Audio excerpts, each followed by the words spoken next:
Machine কীভাবে কাজ করে, ডিভিডিং মেশিনের কাজ কি, তো আজকে আমরা এটা দেখাতে যাচ্ছি। তো ওই মেশিনটা খুলেছিলাম রিপেয়ার করার জন্য। এটা হচ্ছে ডিভিডিং মেশিন। এটার মাধ্যমে এই বার্ডের ঠোঁট কাটা হয়। যে এখানে ফুটা দেখা যাচ্ছে, 3টা ফুটা। বার্ডের ঠোঁট এটার ভিতর ঢুকিয়ে দেওয়া হয়।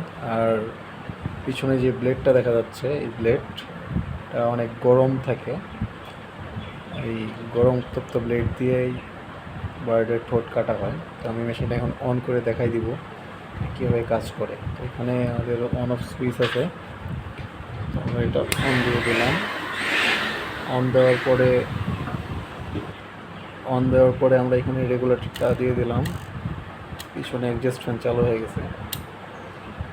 আমরা এখানে এটা হাই করে দিলাম, 9-এ দিয়ে দিলাম, 6-এ দিয়ে দিলাম। আর এটা হচ্ছে স্পিড কন্ট্রোল, এটার দ্বারা স্পিড কন্ট্রোল করা হয়।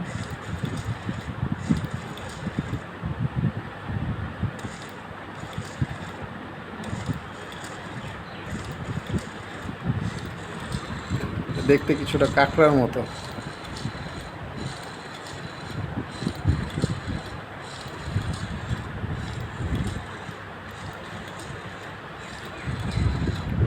এই হচ্ছে সেই ডিভিডিং মেশিন।